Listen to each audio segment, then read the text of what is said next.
Hi there to everyone out on YouTube. This is the Evil Scotsman Era 1991, and this is going to be the review of the Asus N53SN laptop I recently got. This is just basically going to be a general overview of the laptop itself, the showing the performance of the laptop in terms of games. I'll be doing in separate benchmark videos, as I have found that it'll be too long to try and include these into a general review video as you probably want. The benchmark videos will be on the games that I have suggested in a previous comment on the video for the unboxing of this laptop, so I'll try and get that done as soon as I can, but how can I apologise for being so late. I've been busy with other things unfortunately, so I'll just try and get this done for you, get a review done for you as quick as I can. So idea for this video is just to give you an overview of the laptop itself and just give it a general review.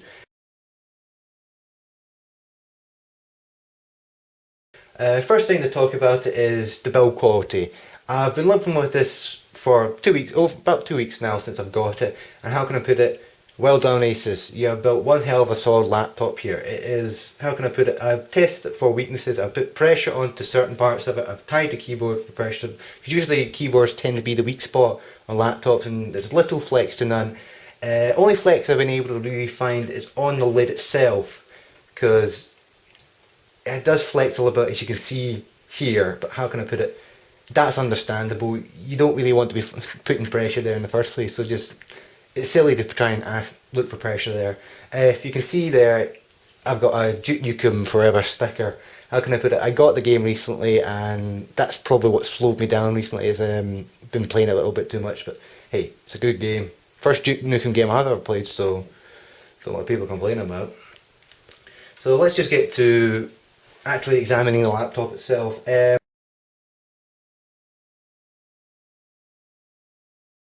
First thing to look at is the input devices, i.e. the keyboard and the touchpad itself. In terms of the keyboard, it's a pretty good keyboard. I've heard people giving it bad rap in terms of it's not really got that much texture to it, not really that easy to type on.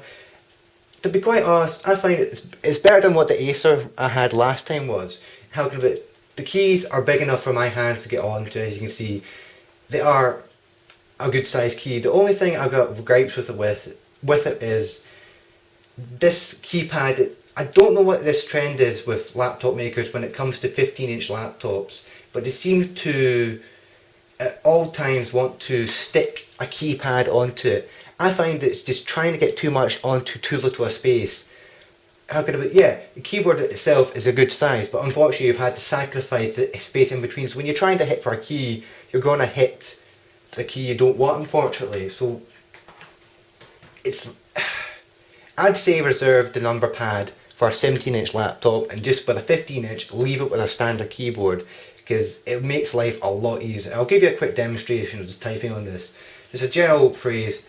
As you can see, it is very easy to type on this laptop.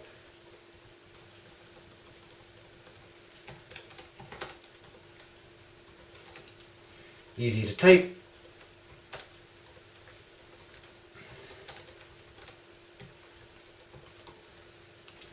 As a quick view of that. The only thing I've been noticing is when you go to reach for the backspace at the enter key, because you've had the number pad so close, your finger tends to accidentally catch either the number pad when you're hitting the enter, or when you're hitting the backspace you're hitting the number lock, which is on the keypad right here. And I say this is yet again going back to the drive about having these number pads on a 15-inch laptop. I'd say just leave them out and leave it for a 17-inch, because you're just wasting too much space. Other than that, typing on this keyboard is excellent. You can feel the keys responding to you, you can type quite quickly, you've got enough space for your fingers to get onto it. As you can see, I have rather big hands, but for me to get my hands on it, it's pretty good to use. But other than that, the only gripe is this number pad is a bit too small for its own good. For when I'm using it at home, I generally tend to use a wireless keyboard such as this one. It's a Trust one. I picked it up for 20 quid, and it comes with a wireless keyboard and a wireless mouse, which to my use is good. If you can see just quickly here that the keys in fact on the keyboard are bigger than the keys on this keyboard, which means, yeah, for this side of the laptop, really stick with this sort of keyboard. You have actually given more retail space for your hands to be on than you actually are getting a main keyboard such as this. But when you get over to the number pad, it's just don't do that, unfortunately. It just does not work well. It's, yeah, a little bit too much in that, but how can I just, with number pads and 15 inches, leave them out. I don't like them, they just do not work well. As in terms of the number pad itself, well, for the touchpad itself, it's a rather weird touchpad in its own use. How can I put it? I'm used to when I'm scrolling with a number pad. If I bring up one app here for a second, just so to give you a scroll. Usually scroll used to be for me is when you go at the side and you scroll like this. This number pad, well, this touchpad is different in the fact to scroll you use a two-finger gesture. So to scroll up and down, if you can see it on the screen here, to scroll up and down, you touch with two fingers and you pull them up and down so as to get a scrolling motion. And this applies both in horizontal direction and the vertical direction, if you can see it. But how can I find it to be a bit hit and miss at times when you put your fingers there to try and get it scroll. It's trying to be like, I guess it must be trying to be like the iPad, the MacBooks touchpads that have the multi-gestures and all that sort of stuff, but how can I find it a bit hit and miss. I much prefer to have the scroll bars at the side and at the bottom, as I've had on previous laptops. Other than that, you have the usual touchpad. It's good response to it, good easy thing to use. As for the buttons, easy enough to tap. You don't really have to put much force into them, and that's it. If I can quickly show you here, here is the settings for your smart pad. Now, there's multiple things you can do with this laptop. You get your usual tapping with one finger gesture, and then you have scrolling as I've shown with your two fingers, both up and down, plus zooming, which is a two finger gesture. Once again, you go in and out with your fingers like that, and you can do rotation, which is just spinning your fingers like that. Yet again, I find these tend to be a bit hit and miss. I don't know if it's my fingers that are on this, just not really gelling well with this touchpad, but it just seems to be hit and miss, and it's a poor side for this keyboard, unfortunately, with this touchpad, for this laptop, with this touchpad. It's just, it's been a bit too fiddly for its own good. And so you get even a three finger gesture, which allows you to do a magnifying effect, where it is, you put two fingers on, then you use a third finger. So you put two fingers, you recognise it with three fingers to begin with, then you take one off and you tap to do a magnifying. It's getting too complicated for its own good. Just stick to a regular touchpad and I'll work around it. I don't want to have multi-gesture, I don't want to have these using two fingers, three fingers for gestures. It just makes things more difficult than it needs to be.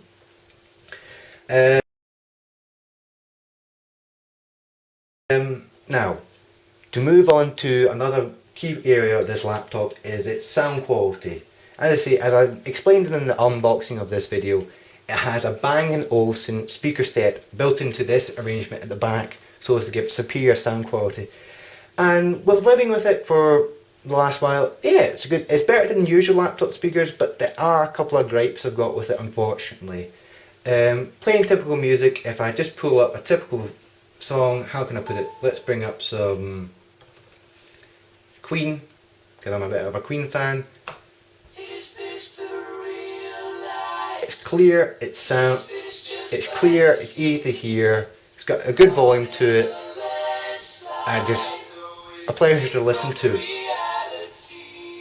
It doesn't lack in the bass area, so if I pull over to a more bass heavy sound, let's see, where is some 50 Cent? Where are you, 50?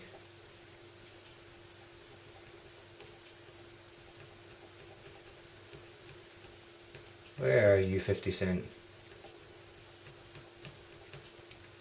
Well,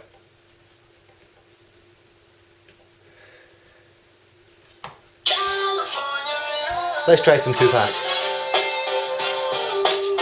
You've got a bit of a bass there, it's easy to hear, and it's easy to listen to.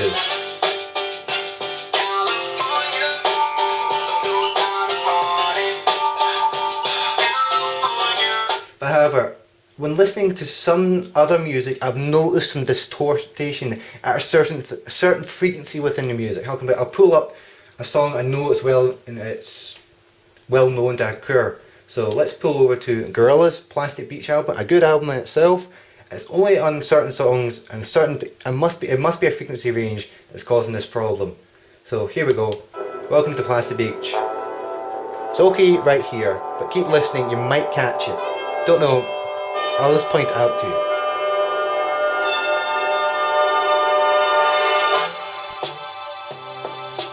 Gorillas in the Boss Dome, Planet of the Apes. If you can hear that underlying boop at the back, that's distortion. That is actually distorting on me, which is not... I'm gonna for Bang & Olufsen, that's not what I expected. But I guess it must be a certain frequency range. And I'm trying my best to work around it. I think I might need to normalise the sound to get that out. But other than that, the sound quality in itself is good. It's better than your standard speaker that you get for your laptop. How can I put it? It's just got that distortion in it which ruins a good set of speakers. But how can I put, if you want sound quality, use headphones. I'll go to external speakers. But other than that, a good set of inbuilt speakers for your laptop. Right. Is performance. Wow. How can I put it? I wasn't anticipating it to be as quick as it is. I did a couple of video encoding, I did some zips files and all that sort of stuff, and how can I put it, I have a big machine upstairs, a main PC, which is 3-year-old in itself. It's got a quad-core AMD, overclocked and all the jazz and whistle. It's got the same RAM, it's got the same clocks in terms, well, it's a 3.2 gigahertz clock in it. And how can I put it, when I did the video encodes and I did the unzipping of files, this beat it, hands down. This just absolutely trounced it. How can I put it, when it came to the video encoding, this beat it out by 5 minutes compared to the main machine upstairs, which got all the stuff to work with. It still beat it. It shows you the advantage of newer cores. The new Intel quad cores are in this. It's it's a beast of a laptop. It just runs happily. And if you can see this little thing I've brought up to the right, this shows the turbo technology itself kicking in as it is. This will show the cores throttling up and down to handle each independent task that's been put to it. And this also has hyperthreading on it, so you have 8 cores and you've got 4 of your physical cores and 4 of your hyperthread cores, which, how can I put it, makes multitasking a lot easier, a lot quicker, and just fun to work with. How can I put it, when you're starting to put this up into doing performances, doing like your video encoding, playing games and all that, a lot of people have been asking about how hot does it get, how noisy does it get, and how can I put it, it doesn't get noisy, it doesn't get hot.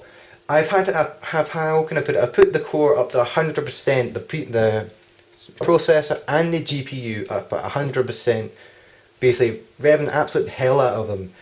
It puts heat out at the vent at the side, as I've shown in the unboxing. The vents at the side here, it's put heats out there, but how can I put it, in terms of touching the laptop itself, around about here, touching the keyboard and all that stuff, it stays cool. It doesn't get hot, and in terms of noise, it doesn't really get noisy. Okay, you can hear the fan spin up and trying to get the heat out, but other than that, it doesn't really get hot in itself, which, yeah, again, for a quad core with a dedicated NVIDIA graphics chip, which is a good graphics chip, to not get hot and not get noisy is well done, Asus. You've built a good laptop here. You're making sure it keeps itself cool, doesn't get noisy, and just in general terms, using this laptop, you're not going to get wear and tear just from it not being able to keep itself cool and not being able just to, when you're starting to put it on a low, people can get disturbed by the sound of the fan kicking up. Other than that, I'm going to put, in terms of performance, yes, I give it a good rating for that. It is one hell, and how can I put it, for the price range, you can't beat it. How could it, £840 for this sort of performance, you can't beat it. Just wow.